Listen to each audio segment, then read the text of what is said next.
There's so much selling on both There's sides. so much selling. There's so much selling from the employee. There's so much selling from Yeah. the company that you lose a little bit of the actual organic fit. Is this going to work? The second you start bifurcating product and operations, you are paying an extraordinarily high coordination tax when you don't need to. This is Executives Unplugged. 40% of executive hires at startups fail in the first 30 days. As a CEO, this can be fatal, and as an executive, it can feel like you're completely stuck. So how do we avoid all the drama and do a test run on both sides to make sure it's a great fit? My guest today is Meghan Oliver. Meghan is the COO at RightMove Health, and Meghan is going to help us completely rethink executive hiring at startups. So if you're a CEO, an executive, or anybody looking to make bold moves in your career, this is for you. Here's the conversation. Meghan, welcome to Executives Unplugged. Keith, it's my pleasure. Thank you. Excited to be here. So awesome to have you here.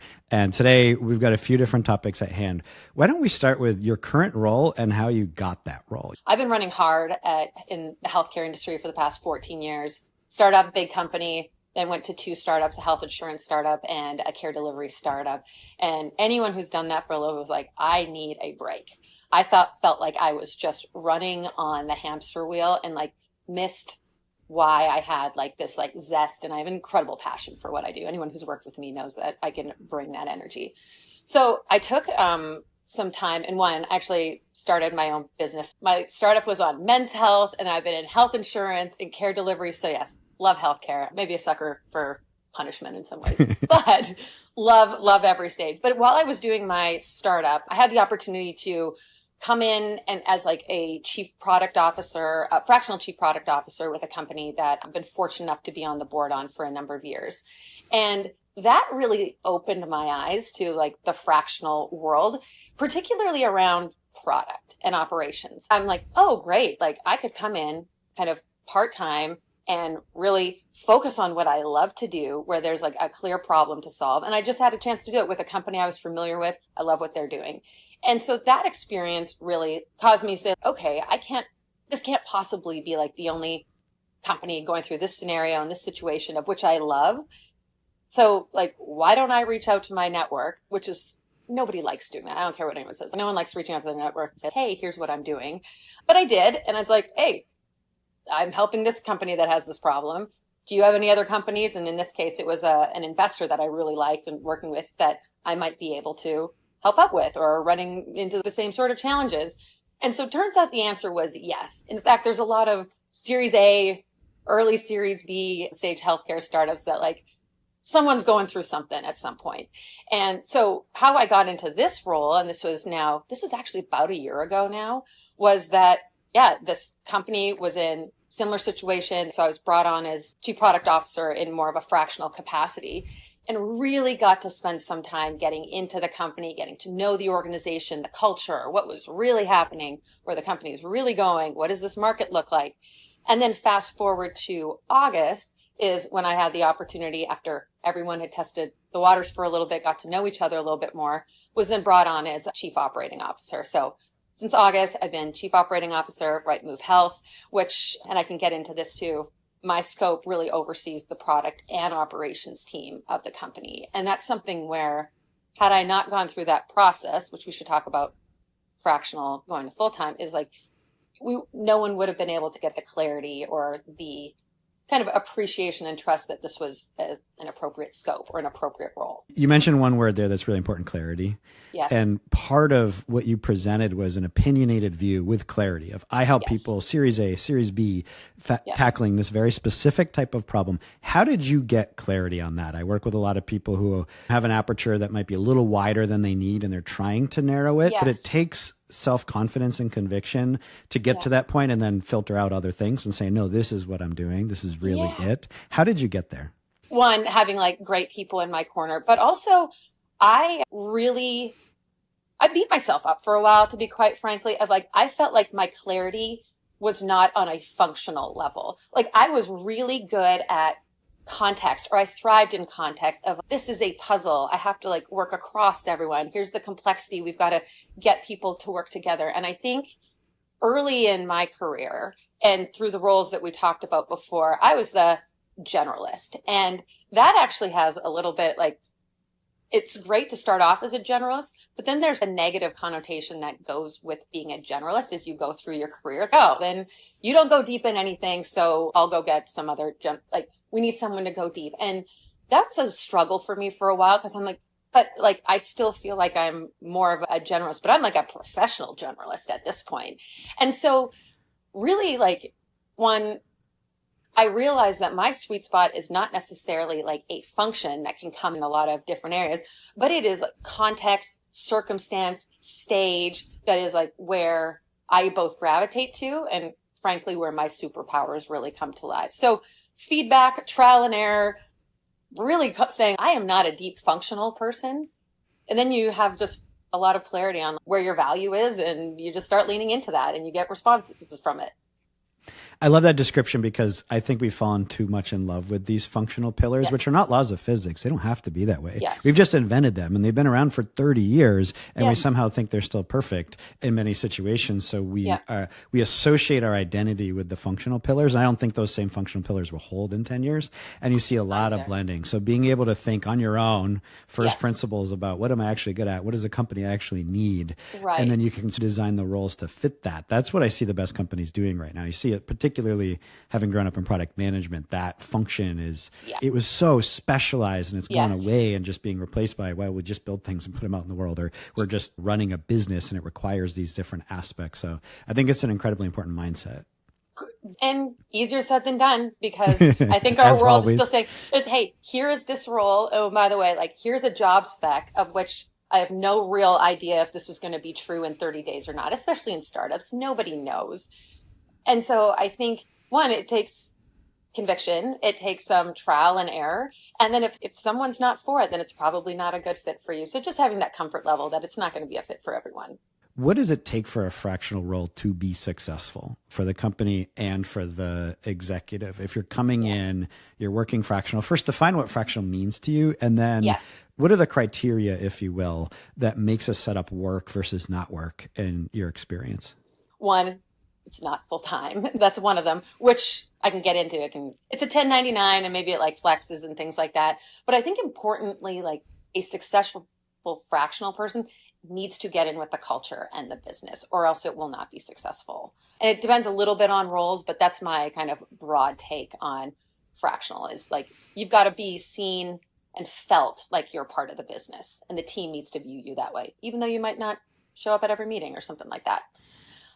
And so in terms of what makes it successful, and one is that clarity that we started with. And so I think this is both on the part of the company is what is the problem you need to solve? What is the opportunity? And really being like honest and clear of what that is. Then from the clarity on the individual, it's like, what are you looking for? So that kind of bleeds into trust a little bit. But I think and maybe a good way to contrast this is someone who'd be going through the interview process and applying to this role. There's all this like song and dance around it. It's, oh, the company's doing this and maybe it's not. Like there's just a lot of like clarity and transparency on here's the state of the state.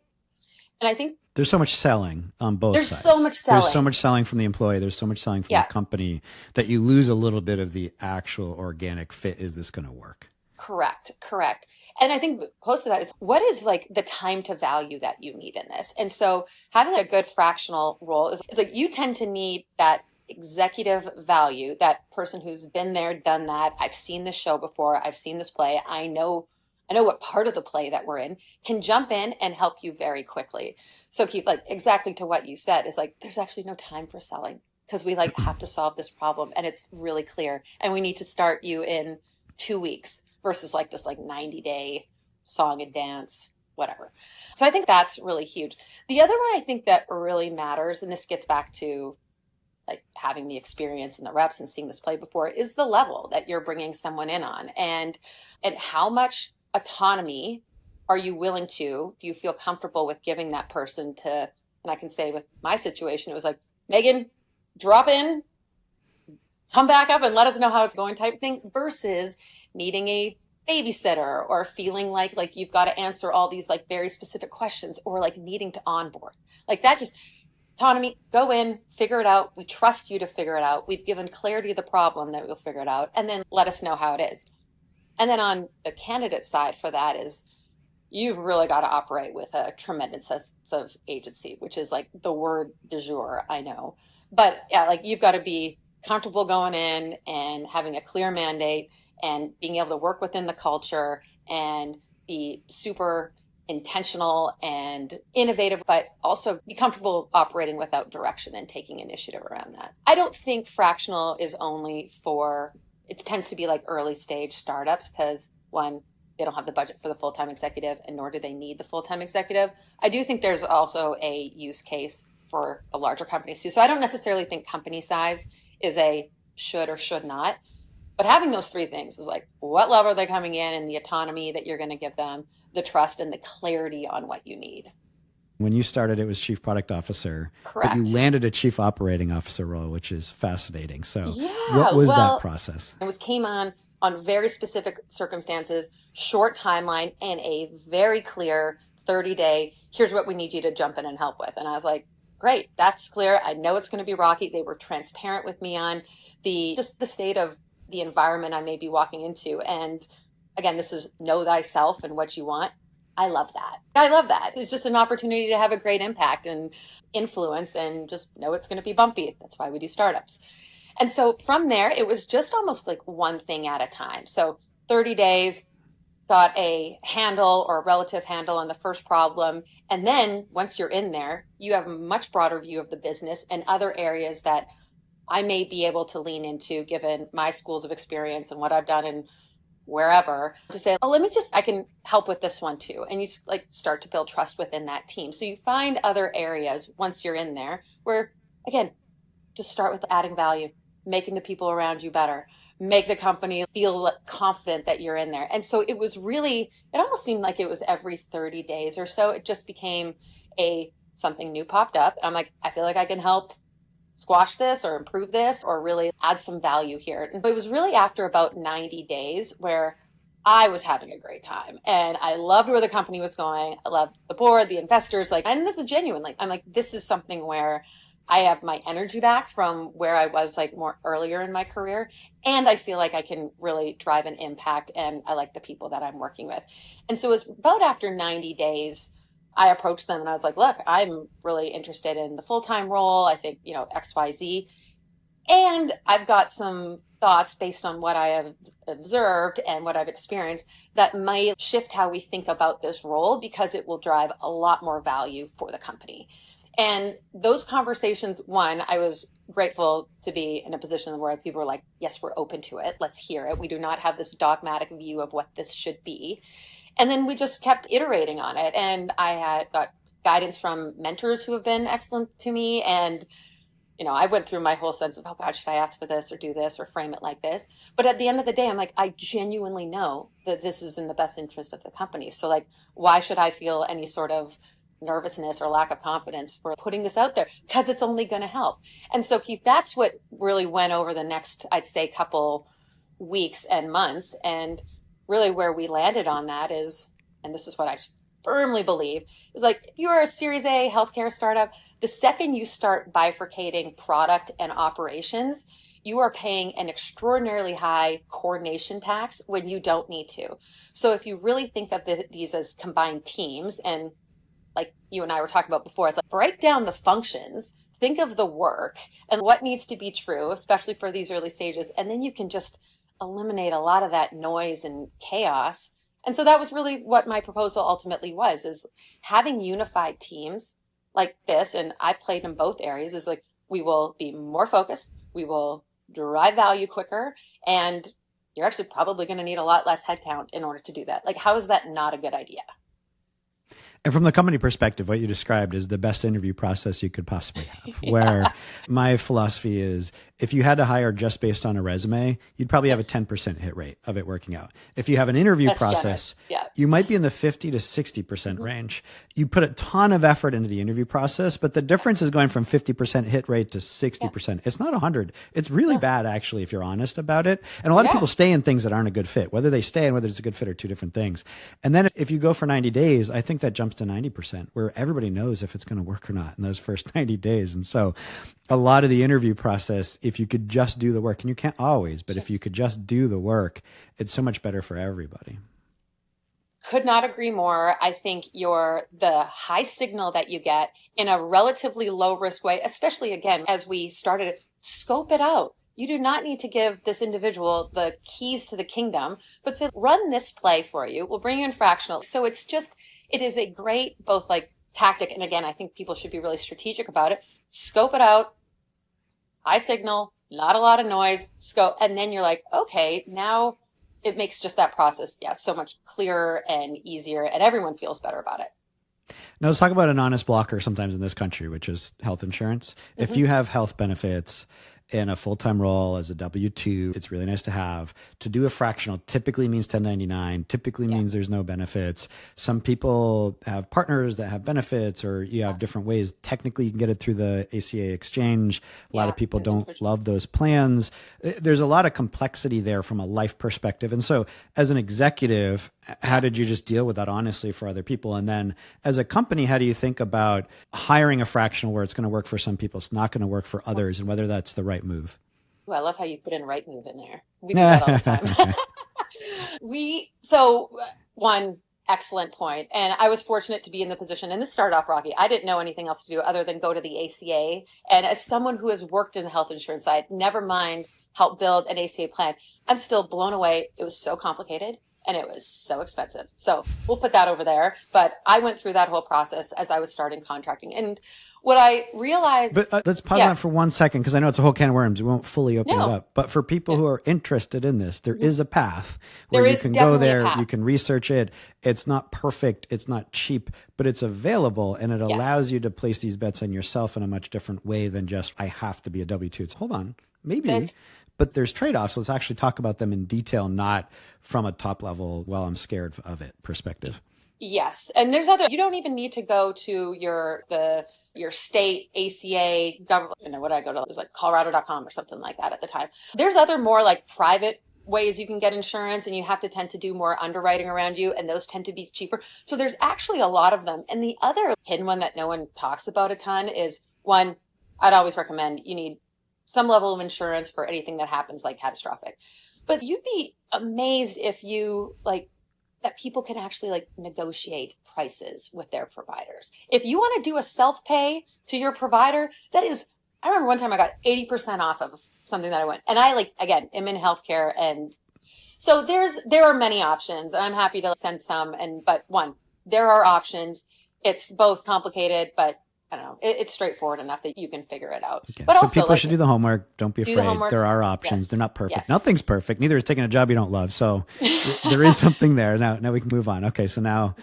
I think you bring a good point. This is for, I think, the executives who are looking to hire fractional, and the CEOs and the boards, is there are also ways that hey, how can I maybe subsidize your premium that you will have to pay to do this?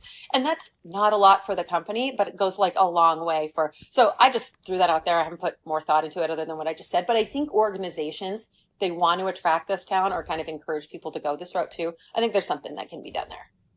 Awesome. And so then back to your evolution in this role, you were CPO, you became COO. Take us to the end of that and how it landed, and you decided on both sides that this was a good fit and you're going to jump in with this new title, this slightly different scope, not following the previous perfectly defined functional pillars.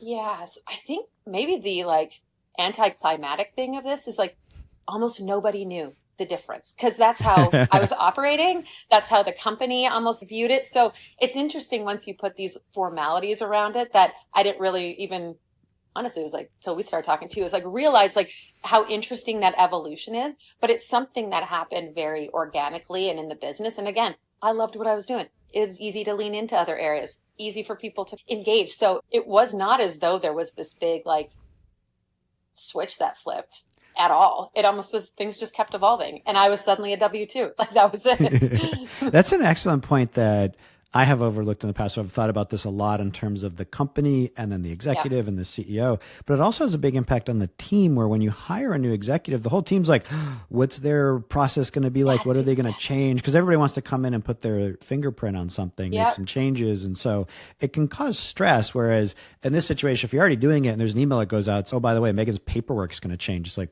whatever. That's exactly. And yeah, you could like nothing else changed. And it's the team part where, again, back to like fractional. And it depends how embedded does that fractional executive need to be in on that team?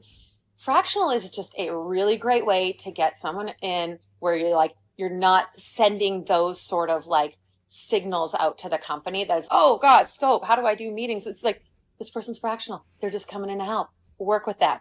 And it just, I don't know, it just like lowers the anxiety and the blood pressure on bringing on new executives, I think, too. What I hear in you is a lot of confidence and conviction in this agency. And you also say sometimes you've been your harshest critic.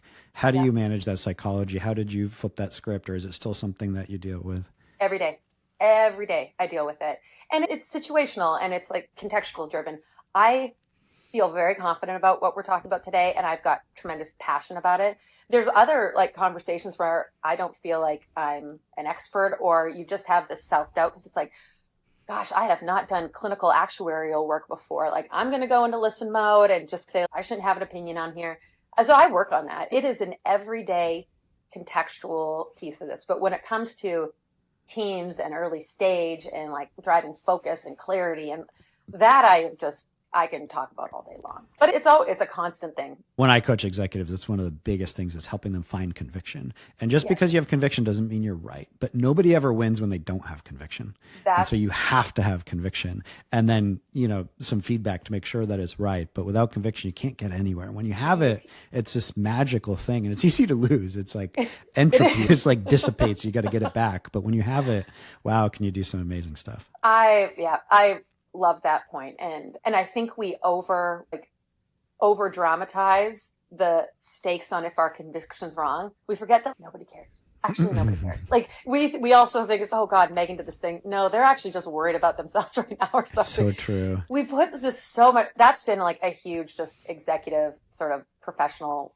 growth piece for me, is when you just like, nobody cares, Meghan. This is all you making up in your head. And you get more, and people respond better to when, you put yourself out there and you're not so cookie cuttered or in a box or polished all the time.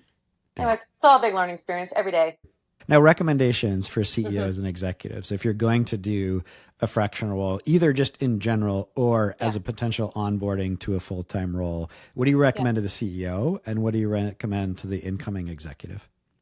So for the CEO, I would start by like, why wouldn't I start this as fractional? Why wouldn't I? We just listed off a ton of the benefits and there are reasons not to, but I think starting from there, knowing like the signal that you could get, I'd say as you're looking at candidates, really look for that pattern recognition of the problem you're trying to solve in the context that you're in. I think it's really easy to say, oh, this person helped grow this company from here to here, or they've added this many members. And it's what you're missing in there is, did they have an army of people to help them? What was the other context? And so if you're someone who's going to come into your environment and your culture to add impact, you want to see if they really had lived experience through this story before. And resumes will really only tell you so much. 90 days will tell you everything that you need to know. So I think just like coming from that, and one, look at the candidate. Do they have pattern recognition, what you're going through? And just start from like, why wouldn't you do this? So that'd be one for, I think, the company side of things. And then also, I think thinking of the benefits, how can I make this really appealing to like the right talent? And then I think for the candidates, it really starts with, Keith, be honest about where you're at and both like what drives you. And it very well might be if you love stability, if you like I want to know that this is like going to be my thing 6 months from now, if you really value the clarity of direction and where the company's going, don't do it. You're going to be miserable. So just like really know thyself, I think is super important. And I think something that we don't talk about enough as well is like the power of, if you're going to go down this path, and we talked like, it's a rough job world out there. The power of giving first has like never let anyone down. And so I will say there were many weeks when I was set hours fractional role where I for sure blew those out of the water because that was like what was going to help give value. And of course I had boundaries and like I knew that this would evolve, but something as a candidate is like, give first. It's like, hey, let me just like, I can come in. Can I help you do these like one or two things? That goes so far in the eyes of companies. And I think just helps build some goodwill. And frankly, like it feels great to you as well. So anyways, give first, have boundaries. I think that's super important. And then I think third is let people know what you're doing and what you're up to. And I know there sometimes is reservations of whether it's reaching out to your network, feeling like you're selling yourself, whatnot. But again, I think focus on the value you deliver. And it's, any companies that could use this help or this, it takes you out of it. It puts value in the conversation and you've got to get the word out there or else good for you if people just find you. It makes good word of mouth. But I think being comfortable talking about the value that you deliver, I think is huge. And also when you talked about if you carve out 20 hours a week and you're really putting in 30 just to give, there's also a pull aspect of that where it's a good signal that you want to put in that time because you're energized by it. Right. I talked to somebody who said, I usually do work on the plane when I fly places. And the second I started watching movies instead of doing work, I knew I had an issue with my current job and role because I no longer had that pull. I didn't want to do it. I was trying to avoid it at all costs. Whereas in the past, I was drawn to it. I wanted to do it. And so if you want to do it, that's a really big signal. Yes. And you don't need to say, these 5 more hours got in. Like that will not get you anywhere fast, I think. So that would be my other hot take on that. Amazing. I love how you think about this. You talked about having agency, you talked about being intentional. You talk about it's easier said than done, but just hop in and make it happen and embrace the messiness. It's a great set of cultural values. So talk about your organization. What's going on at RightMove Health? Are you guys hiring? Where can people find you? We are hiring. RightMoveHealth.com. Check us out. Go to the careers page. We've got a couple roles open there. Really interested in engineers, high agency, data science, and hiring a UX person on my team. We'll also be hiring some growth people early in Q1. Excellent. And where can people find you, Meghan? LinkedIn is the best place to get me. Hopefully, if this was impactful, reach out. If I can be helpful, send me a note, but LinkedIn would be the best. Excellent. Thank you so much for joining the show. I love the mindset behind all of this. There's the tactical stuff. If you're a CEO, if you're an executive, thinking about fractional, but then also there's the way that you think about this problem, which applies to everybody. Have agency, be intentional. Don't be married to functional pillars from the past. Figure out what needs to be done, what you're good at, and just go out and make it happen. And don't underestimate other options that are out there if you're willing to pave the path a little bit. Well, don't underestimate yourself. You're probably better than you think. Everyone's their biggest critic, but it's been such a great experience for me. And when you put these like either pathways or positions or thoughts out there, people are like, oh, that's actually really interesting. So I think, don't underestimate yourself. What a perfect note to end on. Thank you, Meghan. Keith, thanks so much. What I loved about that conversation is at the end of the day, it's not about tips and tricks and tactics. It's about mindset shift, which is simple and challenging. But if we do it, we can take on the agency to have the creativity and the intentional nature in what we're doing to reevaluate how things have been done traditionally and find a better path and just totally change the trajectory for ourselves and for our companies and reignite that zest, as Meghan said, that passion for what you do. So I hope this was helpful. And if you enjoyed it, go ahead and sign up for the Inner Circle email list at execs.tv or post on LinkedIn and tag me. I would love to connect and have a conversation. Until next time, enjoy the ride.